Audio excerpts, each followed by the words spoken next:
Hello and welcome.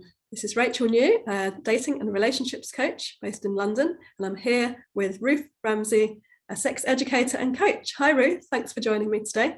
Hi there, thanks for having me on. Do you want to tell us a bit about what you do, how your approach works? Yes, okay, so I'm a sex educator and coach. I used to just call myself a sex coach, but I realized that there could be a lot of misunderstanding over what that actually was. Was I going to be there in the bedroom giving hints and tips? But also realized that for so many of us, there's education needed as a first step towards coaching. So I offer various different online webinars, some of them live and some of them pre-recorded, and also an online course. And they blend education with what I call guided self-coaching. So I will explain, say, a concept around sexual science, and then give people time there and then on the call to actually think about how that applies to their own lives. So that's a kind of education and self-education process that people can go through. And then generally, once people have done that, then they are in a place to have the confidence and the self-knowledge to want to have a deep dive through one-to-one coaching into ultimately what they want and what they need and how to go and make that happen in their sex lives. Sounds great. So how would you, if you could sum up your approach or your philosophy towards sex in say 3 words, what would they be? Well, I think what would describe my coaching approach, an important one is pleasure-led, if I'm allowed that as one word, because so much around our sex education and how we think about sex is kind of the bad stuff, all of the things that could go wrong. And even when we're thinking about our own sexual pleasure, it can be very much, oh, well, I don't like that sensation, or I don't like that, or that's too hard, or that's too intense. And what I encourage people to do is try and be pleasure-led. So, okay, well, look, what feels good? What feels good physically? What feels good emotionally, mentally? And let's lean towards and seek for more of that and allow the pleasure to lead our journey rather than fear and avoidance to lead our journey. So I guess it takes the pressure off, doesn't it? Yeah, definitely. And it's just such a nice switch of headspace towards pleasure. Non-judgmental as a coach, very, very much so. My personal background, I spent over 12 years full-time, but a bit longer than that in total, as a striptease artist, alternative model. I taught striptease, I did some dominatrix work, I did all sorts of stuff. And I'd never say that I've seen it all and done it all, because there's always something to see or do. But I've got vast personal experience, which helps as a coach, and helps clients feel really comfortable with me, to be knowing that I'm going to be entirely non-judgmental. Something I hear a lot is, because of your past, I've got no fear that you're going to slut shame me. I hear that from women a lot. And my third word would be curious. And that's kind of ties in with pleasure-led. Let's be kind of gently curious about this and just see where these explorations take us. So yeah, pleasure-led, non-judgmental and curious. Yeah, so I guess curious is about yourself and also about the other person. So it's absolutely, it's non-judgmental as well, isn't it? So they're all linked. Yes, yeah. A point for me to make now early on is that I am not medically qualified and I'm not a medical professional. And so sometimes people will ask me things about premature ejaculation, for example, or delayed ejaculation, how to deal with that. But that's not within my coaching remit. What I tend to do for those kinds of inquiries is I've got several podcasts that are hosted and run by medical professionals that deal brilliantly with these kinds of topics. So if you like, at the end of this, I can send you a list that you can include in the notes underneath here. Yeah, that's great. I mean, I guess there's always psychological and physical kind of components to that, but you would want the physical to be addressed first, and then I guess the psychological part of it is, again, back to your 3 words, isn't it? Yeah, taking the pressure off. And maybe not overthinking. Is that something people sometimes do themselves? Absolutely, yeah. Definitely. What would your 3 words be for your approach? Yeah, so my approach, I come from a background in working in psychology. I've taught psychology for many years, and I worked at Oxford University in research in social psychology. So I started my coaching work with that kind of approach, a sort of evidence-based approach. So my first word, mine will also have a hyphen, like your pleasure led. So evidence-based, in the sense that I think it's easy to allow your own personal experiences of dating and relationships to influence how you advise other people, or what suggestions you might make. But that doesn't always work for everybody. You can't necessarily extrapolate from your own experiences. It's a bit like a healthy person giving advice to a ill person, someone who's always healthy. Oh, you just need to eat healthily and go for walks every day and whatever. It doesn't necessarily extrapolate to a new situation. So I try to be aware of my own bias, and aware of how my own experiences might have influenced me, to be open-minded. And so looking at published evidence, I think, can help you to get away from assumptions that you might make about how other people think and behave. I think we do that all the time. We assume that other people have the same values as us, and that's where most problems in relationships can come from, those assumptions that we make that lead to misunderstandings. So it's always good to use that evidence. On the other hand, some of the evidence can be quite sort of gender stereotypical, with lots of studies about men do this and women do that. And I'm trying to get away from those gender stereotypes, because we're all a distribution of personality traits and sort of communication styles and that kind of thing. So have to be careful a little bit, I think, with the evidence. But it is really useful to see, how psychological processes like norms and how you communicate with people when you're dating, ghosting has become a thing. People think it's acceptable because other people have done it to them. And the research does show that if you've been ghosted yourself, you're more likely to ghost other people. So I think to see how those norms have emerged and how people behave differently, say on dating apps compared with real life dating or organic dating, as I like to call it, is quite interesting, the psychological processes involved. So that is how I first started. So I started with quite a sort of cerebral approach in a way, but more recently, my second word is a mindful approach to dating. So I've tried to help people to get in touch with their bodies and their emotions. How are you feeling in the moment on the date, or even when you're scrolling through profiles in a dating app, or meeting people in real life in a bar, which yes, that does still happen. People do still meet up for singles nights and make new friends nights and that kind of thing. So having a mindful approach would be trying to be aware in the moment of how you're feeling. Do you feel at ease with this person? Are they making you feel comfortable? Can you be yourself with them? Are they bringing out the best in you? Often people can be quite anxious and not really, they're just so focused on making sure they don't make a fool of themselves or make sure the date goes okay. And so they're not really thinking, well, is this person actually right for me? What do I want from this person? What kind of relationship do I want? Can I envisage being with this person long term, if that's what you're looking for, or just kind of reflecting, being able to reflect after the date on like what went well about the date, what did I forget to ask them, how does it fit with my list of what I'm looking for in a person. And also, like, a lot of mindfulness is about self-compassion and being kind to yourself, and if a date doesn't go well, not to blame yourself for it. Most of the time it's because you weren't compatible, or maybe one person wasn't ready for a relationship, or wasn't right headspace for it. So not to to be resilient, because mindfulness gives you that resilience to say, things change all the time.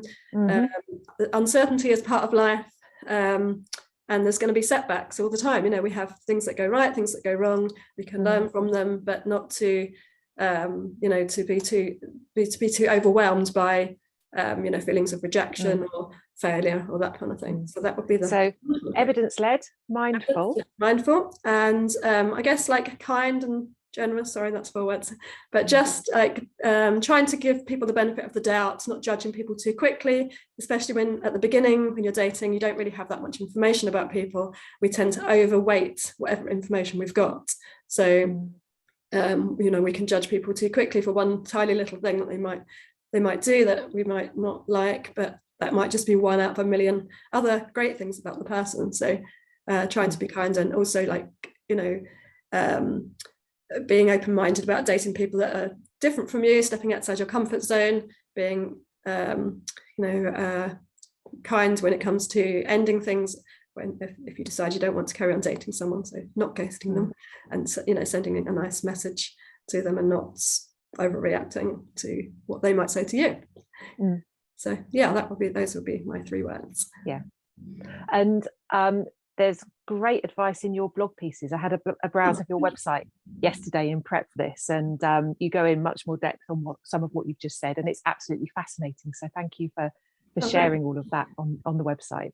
Thank you. And you have a website too, so yes. we'll put all the links in the end. So yeah. So we decided we were going to address some questions from people. So we have got some questions that people have sent in for us to both answer. But we were also going to just try and see if we had any similarities in our approaches. And I think we've already seen some of those.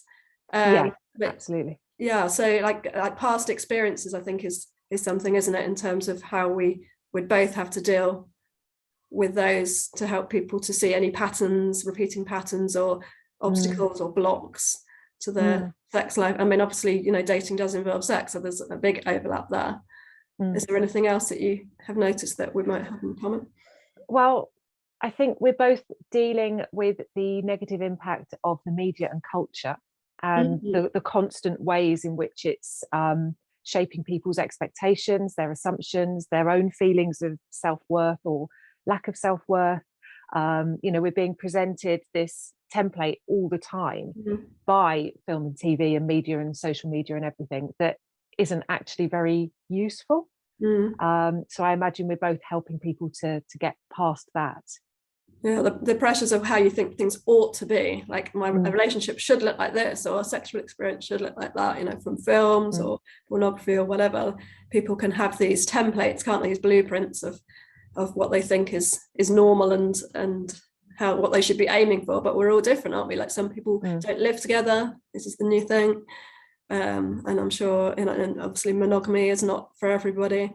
So we're trying to we're all trying to break away from those templates. And the same with sex, I think, isn't it? Because people will think that there's certain things that you have to do to be successful, have a successful sex life. But I guess that's not the case. No. Something that might be a difference. People, correct me if I'm wrong with this, but I imagine, having not dated for years myself, but people can talk about their dates. So if you've got a friendship circle and one person has been on a date, you're all messaging the next day, how did it go? Tell us everything. Whereas generally with sex, most people can't talk that openly. And so then that creates all sorts of problems, because people can be struggling with the same things, but they don't know that all of their friends are struggling with those same things as well, and they feel that it's just them and that they're entirely alone with it. But with dating, I imagine people talk more freely, but then I guess that means you've then got the opinions, lots of different opinions from friends and family and stuff coming into the mix as well. Do you ever see that being a problem? I think it depends on your friends. I mean, I would say pick your friends wisely when it comes to asking them for dating advice, because again, people will extrapolate from their own experiences.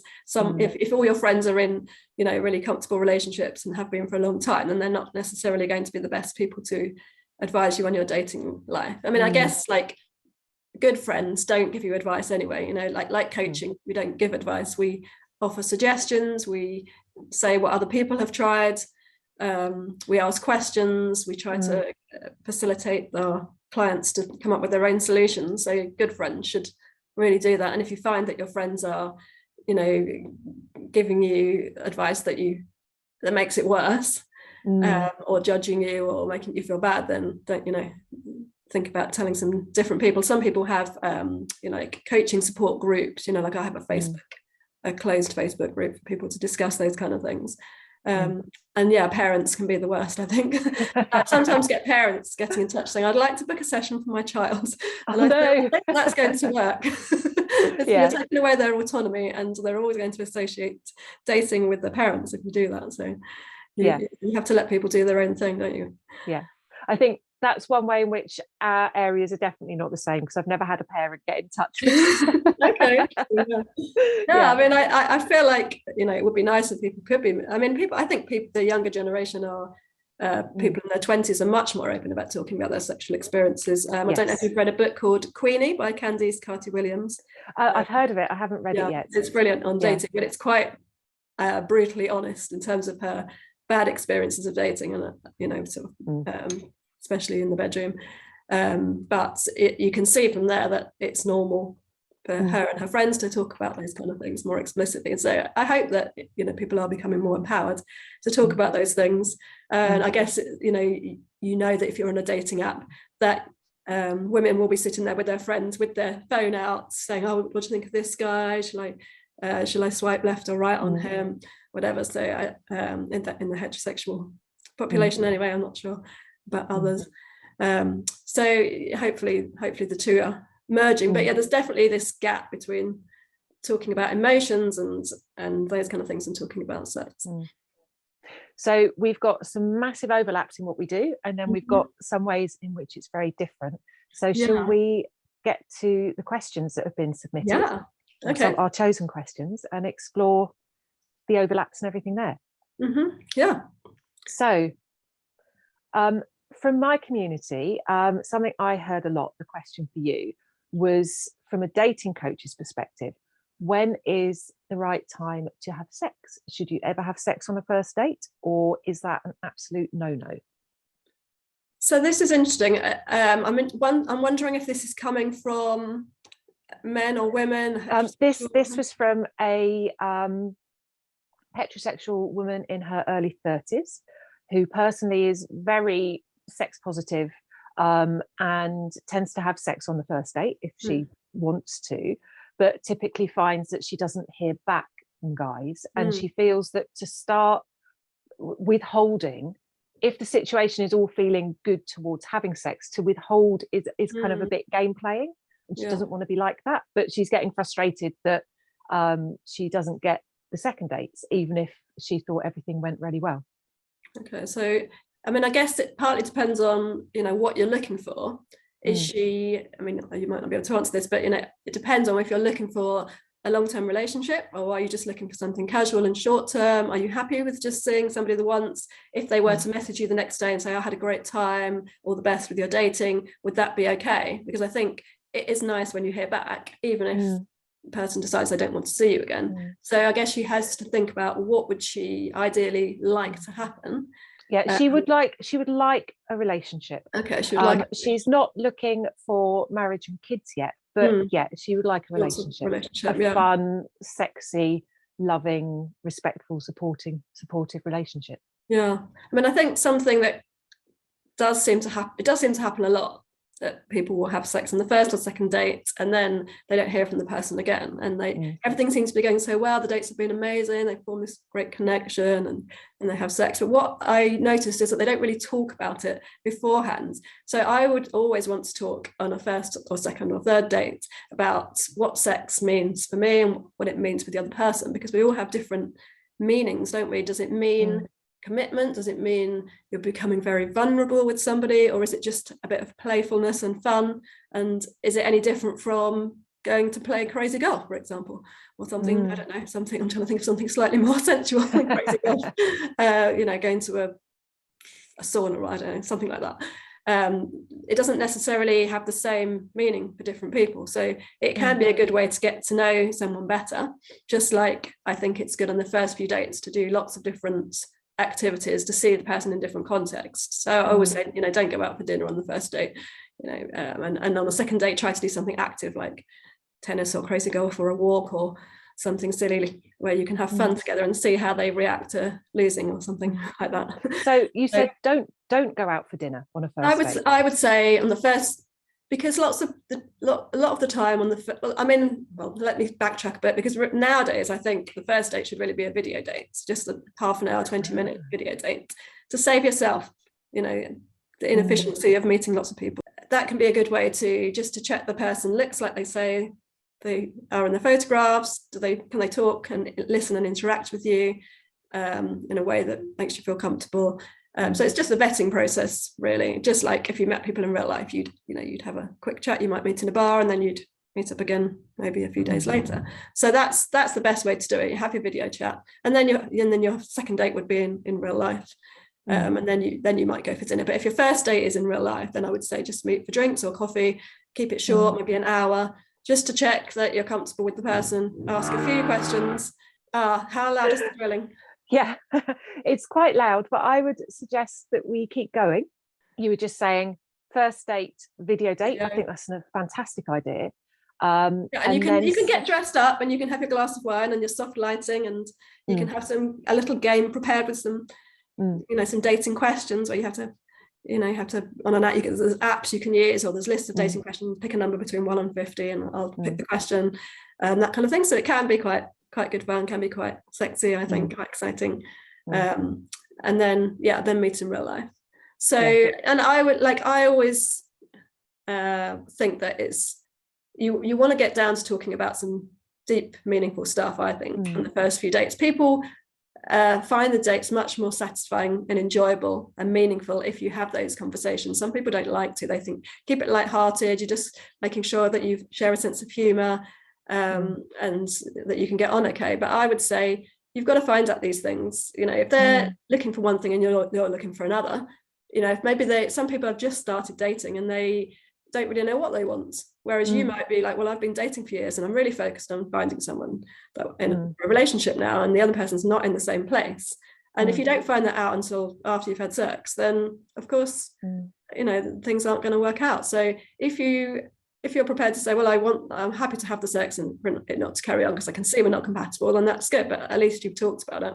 Whereas if you haven't, then how does that person know how you want to be treated? Like, I would make it clear, I really don't think ghosting is a good thing. It's really unhealthy. I think it's good etiquette and polite to message someone, even if I don't want to see them again, to say I had a great time with you, all the best for your dating.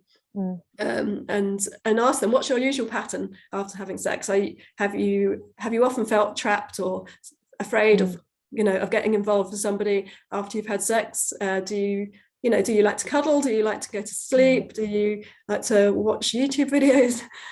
Do you like the person to stay the night? Have all those conversations first, and they can be done in a really sexy way. It's exciting, like you're talking to the person about the possibility of having sex on a date. Those can be some of the most meaningful conversations. People like to talk about those things because they can be vulnerable and honest, and maybe they've not been able to do that before. So to allow the other person to have those conversations can be a really good way of opening up the conversation.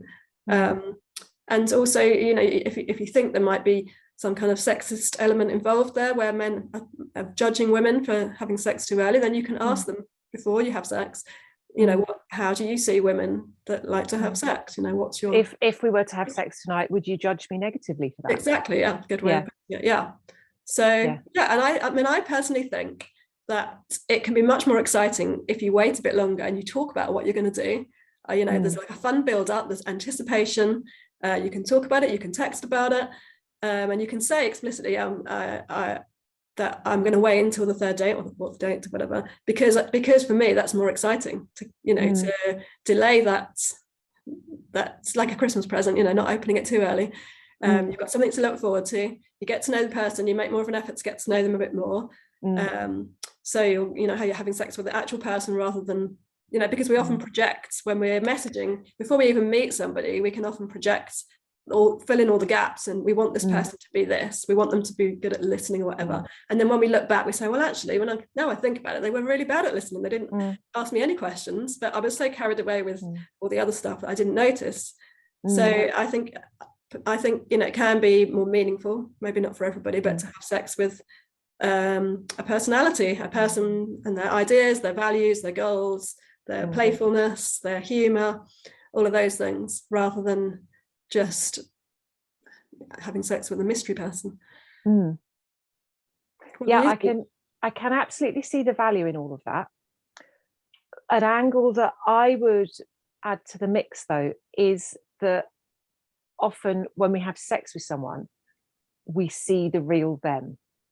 Okay. So somebody can, if you have 5 amazing dates, and as you say, it's building the anticipation. It's a very, very sexy process. Isn't there then the risk that you're projecting what the sex is going to be like? And oh my God, this is going to be the best sex of my life. It's going to be so amazing. You get to bed and it's awful.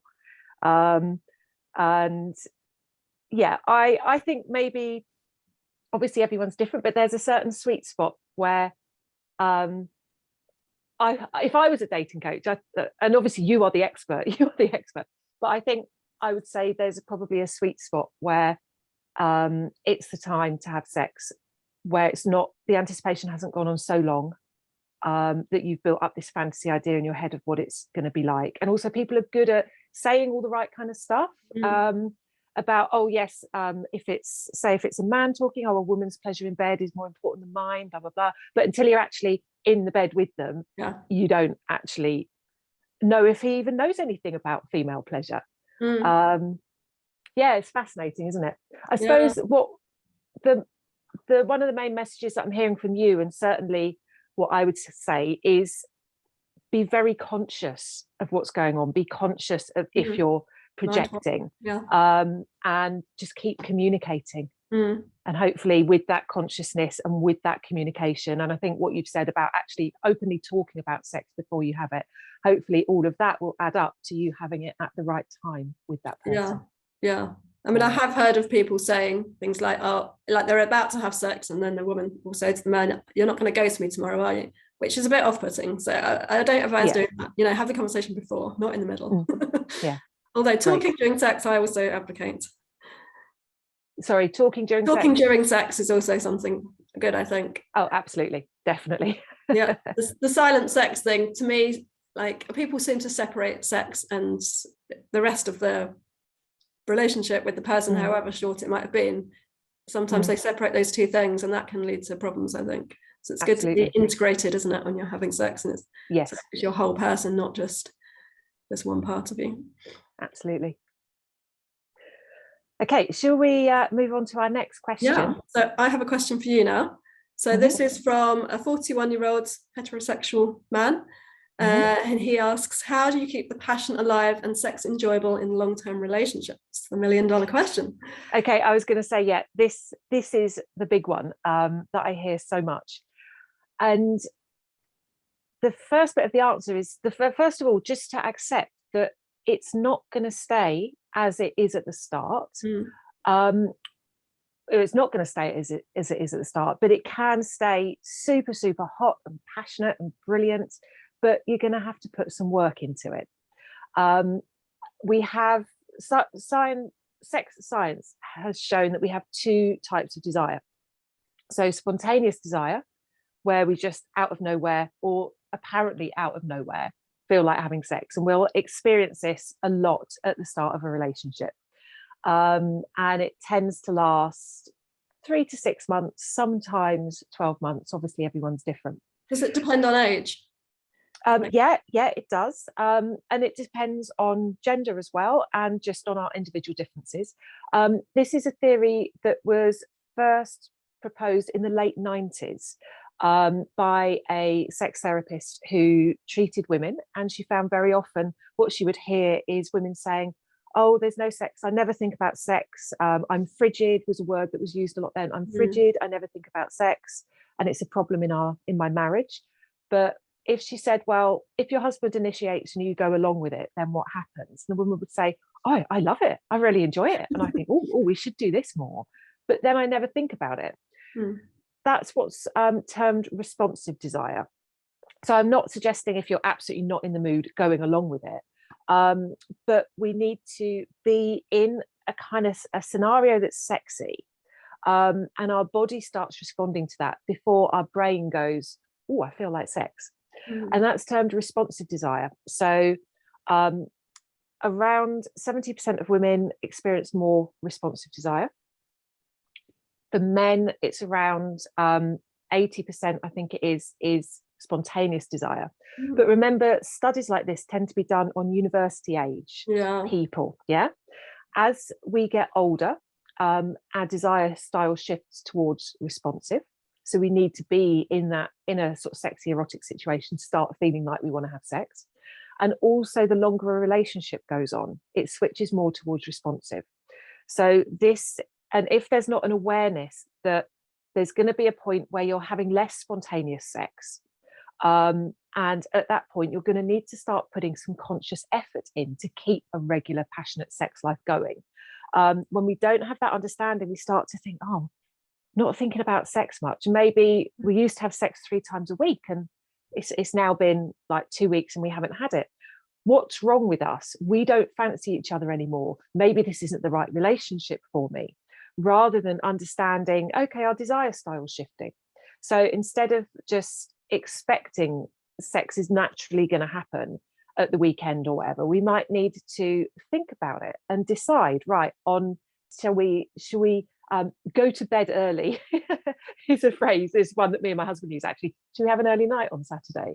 And we both know that that's meaning let's not laze on the sofa watching Netflix, but let's make that decision. Maybe put a bit of planning in, make the bed especially nicely on a Saturday morning. Maybe even leave a sex toy on the duvet or something. So the idea is there. And then every time we go in the bedroom, we'll see that sex toy, and it's working with that responsive desire. And then by the time it gets to that evening, you are ready and primed and wanting sex. So, sorry to swerve into a personal example there, but to keep things passionate in a long-term relationship, recognize that it is going to take some effort and work, but that in itself can be great fun. I had a couple who came up with the idea themselves of having what they called a sex box, and they've got this wooden box. I don't know where it originally came from, and in it they've put sex toys. There's a feather in there. There's erotic poetry, and they can each add to the box without telling the other. And what they'll do, because you can have thought, okay, we're going to reserve Thursday evening for sex, but when it gets to it, you're both a bit tired. You've had a stressful day at work, and it's kind of easy to think, oh, should we not bother? But then that itself becomes a self-fulfilling prophecy. You end up not bothering. But instead they can say, oh, it's okay because we've got the box, and then go into the bedroom and open the box, and each take one thing out of the box to then use or then share that evening. And they're having a great time doing that. But we can see it's not entirely spontaneous. They've put some effort in. So recognizing it's going to take effort.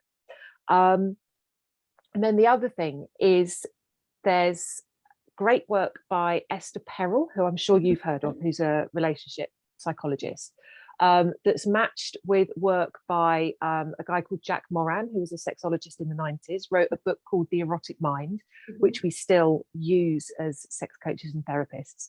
And he came up with what he called the erotic equation, which was attraction plus obstacle equals excitement. So we can be attracted to our partner, but if we've got access to them 24/7, we know they're always going to say yes to sex. We know it's going to be good enough sex. It's going to be enjoyable. Then there's no excitement necessarily in that. But when there's an obstacle, that could be physical distance. So taking the time to go away with friends for the weekend, not with your partner, that kind of thing. Someone who I follow a lot posted on Instagram the other day a picture of her partner absolutely absorbed in doing something else that wasn't her, in a hobby that he's involved with. And she was like, why is it so hot to watch him do this? And I said, it's the obstacle bit. Right now, he's kind of forgotten you exist and he's not thinking about sex with you. So it's just that little obstacle. There's the attraction. You can't have him right now. And that creates the excitement. So yeah, being aware of that erotic equation and trying to bring that into your relationship as well can help keep things hot. Yeah, and I think like that fits in with a principle from economics. Scarcity increases value. So the more scarce something is, the more you value it, and value we know is related to dopamine. So dopamine release would be higher if you value something more. So that's quite interesting. And I was thinking back to the sex box, like maybe do they have some, you could have some, cards with instructions on different things that you could do, and you could pick out, oh, we're going to do this now, or we're going to do that now. So it takes the decision away from you. That could be quite fun, I think. Absolutely. Probably an app for that, isn't there? Yeah. If there isn't, I'm sure there soon will be. Yeah. And also I was thinking that with the build up all day, you decide in the morning that this is what you're going to do. I guess part of the build up would be to know what your partner needs from you in terms of emotional connection, or have you taken the bins out, or whatever else it is that might irritate you about your partner. Make sure you've done all those things during the day, so that all those other obstacles have been removed, so that you're in the right place, so you're not feeling resentful or annoyed with your partner, you're feeling emotionally close to them if that's important to you for sex or whatever. So you get to know your partner and what they need to be in the right mood, stress relief, maybe a massage or a glass of wine or whatever. Would that be absolutely like good tips? Okay, shall we do the next question? From my community, I heard a lot of when do I reveal? And things that came up were that I've had bisexual experiences in the past, medical conditions. So someone in my community with quite severe endometriosis, which affects her sex life. Shall we use this one as the first example? When do you mention that? So you've had a couple of dates, it's going well, that sex is going to be on the cards. When do you mention something like that? Yeah, I think you definitely would mention it before you plan to go back to each other's place, or wherever you're going to have sex.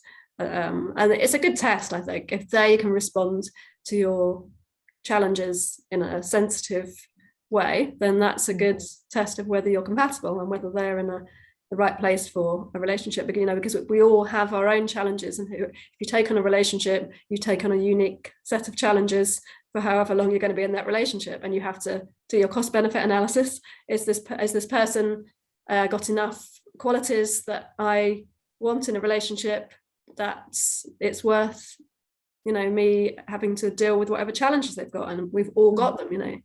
Some people have got depression or anxiety or stress or difficult job or children or a disability or whatever, but we've all got them. So you're never going to escape those problems. So definitely tell them before you have sex, and talk about what makes it work for you, what you like and what you don't like, and hopefully you can see how they respond.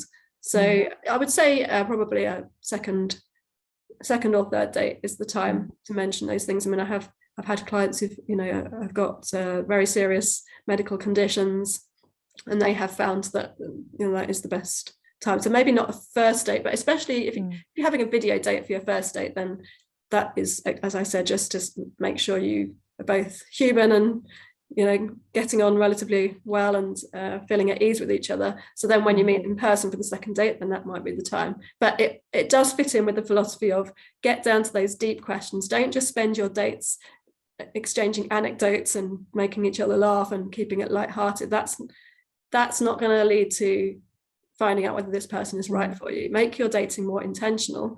Otherwise, you're just going to waste a lot of time. Yes, you might have a nice evening, and if you're early to dating, if you're new to dating and you want to have some positive experiences, then you can say, yes, that's all my aim is. It's just to have fun and get to know people and practice dating. But if you're serious about looking for a relationship, then you need to be more intentional in planning what things am I going to bring up when. So yeah, it is difficult, but I think it's a good test. Do you advise your clients to give the other person a bit of a heads up that this is their approach? Because if they're used to dates being light-hearted anecdote chit chat, and they've suddenly got one saying, what do you think, what's the meaning of life for you? Yeah, I mean, you don't have to phrase these things, don't have to be asked in a direct way. You can come up with silly ways or fun ways to ask these things. You don't have to go straight for what's the most important thing to you, or what's the meaning of life, or whatever. You can ask them in more fun, light-hearted ways. But yeah, I think it is good to give them a heads up. I'm the kind of person who likes to get down to the deep and meaningful stuff early. Most people like that. And if they don't, and you do, then it's a sign of maybe not being compatible. Yeah. Everyone's got those serious things they're going to talk about at some stage. And if the other person isn't open to talking about them and is freaked out by it, then that person's not going to be right for you if you have a serious health condition. Yeah. And how about things that some people consider sort of moral issues around sex? So say if you are a bisexual woman, let's make it more challenging in society's eyes. You're a bisexual man and you are on a date with a woman who, so far as you know, is a heterosexual woman. It didn't come up on the dating app, and it didn't come up in the video chat that you have had same-sex experiences in the past. Is that something to mention? And if so, when? I think it's about your values, and it's also about people's fears. With being bisexual, people have a fear that, is this person going to be exclusive with me? So that would be a conversation you probably want to have around about the same time. So what are your goals for dating? What are your thoughts around monogamy? What are your thoughts around having sex with people of different genders? All of those things you want to be on the same page about. So you would want to try and find out, are they supportive? Are they allies of the LGBT community? Are they open to different people's experiences, that kind of thing? So try to find that out first, and you'll get an idea of how they're going to react. But I think it's an important part of who you are. It shouldn't be something that people are ashamed of or feel they have to hide, but the reaction of the other person, again, will be a good test of whether you're compatible. I mean, I'm thinking of the several TV programs where that's happened, like I May Destroy You, it happened in that, and also in Love is Blind, I think it happened in the first series of that. So it is something that does tend to cause a strong reaction from maybe the kind of people that you don't want to date. What's you talking then has reminded me, there are some dating apps that cover sex as well, aren't there? All the things that you've just run through. Do you think it's a good idea to cover all that by app beforehand? Yeah, I think it can be useful to prevent you from, having difficult experiences where, especially for the trans community, I think many people in the trans community have got to the state where they just want to date other trans people because it's just not worth the hassle of trying to explain themselves and getting a negative reaction when they reveal it. So it can be a good self-protection thing. It's the same for people from different ethnic backgrounds. Sometimes they want to protect themselves from racism by going on apps where they know that either it's people the same ethnicity as them, or else apps that are known to be good at challenging those things and filtering out people that are racist. So it's a self-protection thing, and I think looking after yourself when you're dating is really important, to have a strong support network, to know what your boundaries are, what you're going to tolerate and accept, and what you're going to challenge, not spending too long on the apps and that kind of thing, so that people do have to deal with people's prejudices, and it can be very soul-destroying and very demoralizing. So do what you need to do to protect yourself, and that can be a way to filter out the wrong people. Okay, so that's on to your question. So your next question is from a 33-year-old heterosexual man who asks, what can men do for women if they climax quickly, so that it isn't over for the woman, so that she can enjoy sex as well? The quick answer to that would be seek to massively expand your perception of what sex is. If sex is something which ends when the man ejaculates, then obviously that is going to be a problem if you are someone who ejaculates quickly. But unless you're someone who is overtaken with absolute total cannot keep your eyes open exhaustion, then just because you've ejaculated doesn't mean that play has to stop. So you have your hands, fingers, toys, mouth, tongue to keep on going with. But I would suggest also kind of going back a step. What has happened prior? How much, I don't like the term foreplay, but how much play has there been before the stimulation turned to stimulation that led to you ejaculating. I generally tend to suggest we all kind of slow things down when it comes to sex. There can be this race to orgasm. You know, I've done that. I've been there in the past.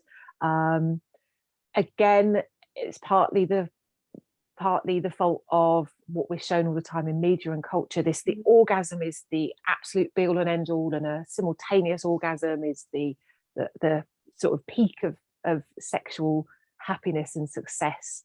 But if we can slow things down, it works better with the responsive desire style that I was talking about earlier as well. And it gives all parties, so this question has come from a heterosexual man, it gives the woman more time to have physical pleasure, which may result in an orgasm. But coming back to the actual core of the question, just because you've ejaculated does not mean that sex is over. Keep going. So that's quite a short one compared to the other questions. I was thinking of it like maybe like a symphony or something, where you've got different movements that are, you know, some are fast, some are slow. So like the idea of I think of instruments and music are quite good for thinking about sex anyway, aren't they, in lots of different ways. But yeah, the slow start and having lots of pleasure before you even get to the stage where the man's going to ejaculate is, you know, that the woman can have a lot, you know, a long time of pleasure before you even get to that stage. Absolutely. Yeah. One tip I would give though is, if that situation has happened, don't then try and rush her or push her or give any kind of impression of, okay, come on, get on with it so I can go to sleep. Yeah, absolutely. If that is going to be your feeling, then it's even more important to put the time in beforehand. Yeah.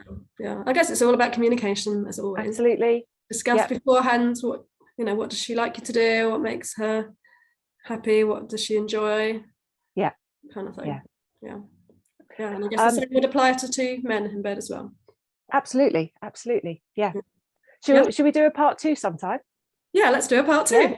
Yeah, that would be fantastic. Do you want to say something about your coaching programs, how people can find out about you, what kind of things you offer? Okay, well, because people might watch this the day it goes up, they might be watching it in a year's time. I would say go to my website, which is Ruth Ramsay, and I'm AY at the end of Ramsay, ruthramsay.com. And also my Instagram, I'm at ruthramsay_. So I keep those two things very up to date. So there's an events pop up on the website, and there's an events highlight on the Instagram, which will let you know what's coming up. So if you were to have looked recently, you would have seen a webinar called Understanding Your Erotic Mind, which is a great first step. That's the one I came to the other night. Yes, yeah. Really good, so I recommend that. Thank you. At the date we're recording this, next week I have got How to Please a Woman in Bed, which is a presentation, which is one of my most popular ones. And at the start of that, I do caveat why I've used the word woman in the title, but that's a whole other discussion. So you'll be able to see what events are coming up. And then 3 times a year, I run my 8-week in-depth online program called the Passionate Program. That's about looking inside yourself and exploring yourself. So whatever gender you are, orientation, whether you're single, whether you're in a couple, whether you're one half of a couple where you don't want to tell your partner you're doing it or suggest to your partner that it be done. I've had that situation numerous times, which has always worked out really well. So the Passionate Program, that's 3 times a year. And then I also offer totally bespoke one-to-one coaching journeys. That's all on the website. And I love talking with people about this. So don't hesitate to book a discovery call, a free chat, even if you just want to begin exploring what might be right for you. And how can people find out more about your offerings? Oh, I was just going to say, you have a great newsletter each week. So I would recommend signing up to your mailing list, because you always give out loads of really great advice each week. Thank you. On a Saturday morning, which is a great time to read it. It's good timing. Yeah, well, I called it something for the weekend. And I thought on a Saturday morning, usually in bed, scrolling through your phone. People have a little bit more time, and I always try to include something in there that people can actually put into action over the weekend. So yeah, I enjoy writing them. So yeah, that's Ruth Ramsay ruthramsay.com/weekend will allow you to sign up to that. Cool. So so my what I offer is one-to-one coaching, and also occasionally group programs as well. I do online workshops, just one-offs, which are all on my website, Rachel New Dating Coach at rachelnewdatingcoach.co.uk. And I do couples coaching as well for people that want to make their relationship even better than it already is. And I write a blog, and I have all the social media things as well, Instagram, Twitter, Facebook, and we'll put all the links up for those as well. Fantastic. Okay, well, thanks very much. It's been a really interesting conversation, and we'll definitely look to record a part 2. So if anyone listening has any more questions, please do send them to us via social media or our websites. Great. Okay, have a great day. I will see you again soon then. Yeah, okay. Bye for now.